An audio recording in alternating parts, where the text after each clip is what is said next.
parcel's just arrived. I thought we'd open it together. Got this because I need to keep removing bearings from these Land Rover differentials like this one here without destroying them to change the shims. We all know that it's very difficult, and the proper tool from Land Rover, I don't even think it exists. Probably it does somewhere, but I mean, I've never seen it. I did blow the picture up and have a look at it and see how it worked, but it looked bloody expensive. So I found this. Because these differentials are down the 60s from the United States.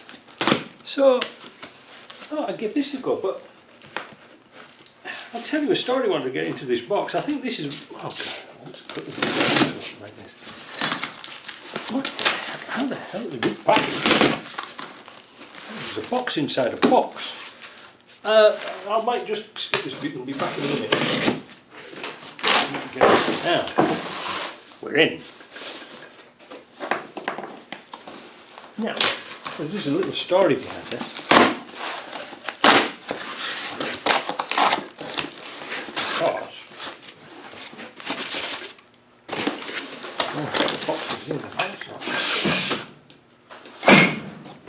Because this little tool here, like I say, it's kind of special. It's really for doing American axles, but because this is a down to 60, this should work. It's from a company called VEVOR. You see that? VEVOR. And it's for taking pinions off pinion bearings. That's not really a problem for us, but it is a problem for doing all the other bits and pieces and bearings. And hopefully this is going to work. Now, when I was looking on eBay and things like that for this kit, it was horrendously expensive. On Amazon, the same one was about $350.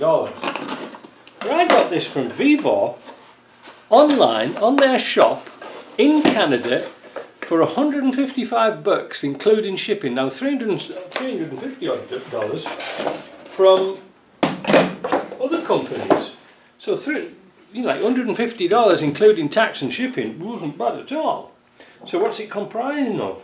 Well, there's a shaft. Call that one John as well. And we've got this thing here. It's a puller, and it comes on a nice little stand. So how the hell does it work? That had me puzzled too. I don't know what this bit does. But this one came with different items, you know, like three different bearings. So what it does is, I mean, like I said, I've already just opened it, I'm not really sure. But to get these bearings out is a nightmare. And what you do is, you're supposed to grab under here and pull this bearing off. I don't think it's going to come off, but they are the same bearing. And what it says is, well, there's one here. Here's one we've made earlier. You get this, you get your differential. You look for put your bearing cover on, and you assemble this. So let me go away and get set up. Right, so that's the outer bearing. Now it seems to me that we need this bit.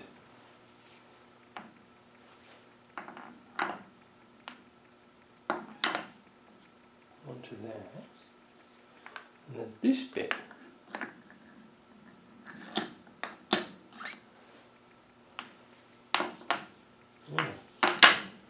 Oh, that's right.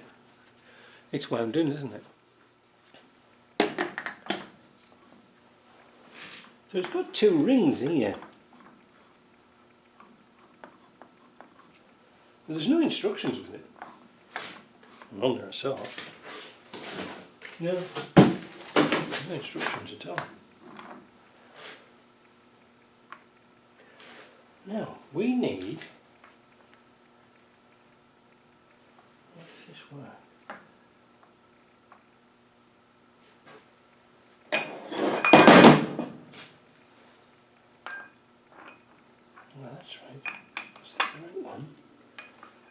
So we need this clamshell. And this is kind of a heavy piece. I thought it was just a piece of pressed steel, but it's a piece of casting. And this goes around your bearing. So you put your bottom piece on, and you screw this down. Of course, once I've done about 1,000 of them, I'll be well set up.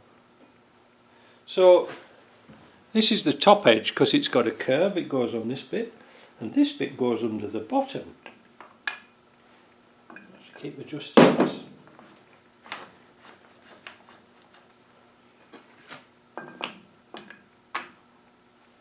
Like that, look. And then you turn that one down.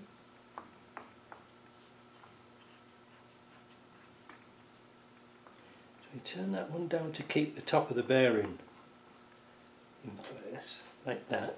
That'll pull up. And we screw that one up. This onto here.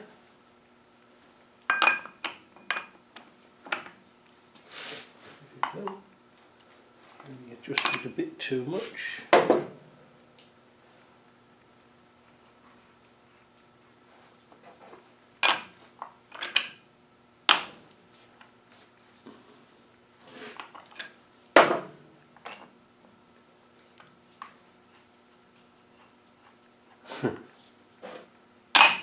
Whatever will they think of next? That's why you need these rings. Clinch it together and you tighten her up. And then you're supposed to tighten up here. Now, will it work? Well, I'm going to have another look at this because I don't want to bugger these bearings up. The reason why I'm doing it like this is I want to change a shim. I think my knocking from this differential is because the differential's not in the right place. Even though the spacing's right, you know, like the end float's right, it's got like 5 thou preload on it. I want to move it across closer to the teeth, to the pinion. Yeah, that's looking good. Yeah, that's looking good.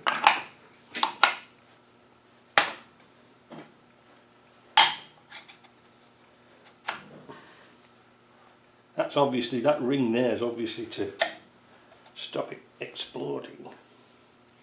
And then we need to turn this down. I wonder what side it is. Right, I'm going to just clinch that bolt up there just to be super sure everything's not going to go flying everywhere. Let's try this. Now these are usually very tight. I mean very tight.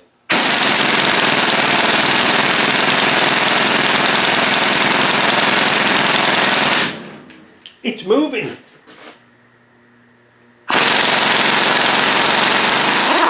Whoa! How easy was that? Oh, I've just nipped a shim there. But that was so easy! Ooh. So there's my shims, look. Not damaged.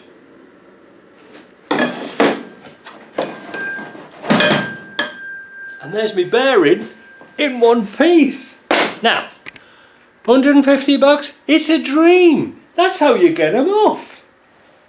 You see underneath here, it's got a little cutout to put a forked thing in it. Well, that doesn't work. Oh, I'm over the moon. Look how easy that was. Oh, that's special, isn't it? I like that. Now, I'm not going to take the other side off because I'm going to get things mixed up. And I didn't really damage the bearing, it was the shim. That's good. So, because I don't want to mix these up, I want to keep them as a set. But I just wanted to show you that, to see how easy it was. It's nice, isn't it? And I thought, I saw guys on the internet with like a 1-inch impact gun. I thought, oh bloody hell, that's going to come off. That was a dream. An absolute dream. Using my job's a nightmare. So I hope you like that. That's how we do it.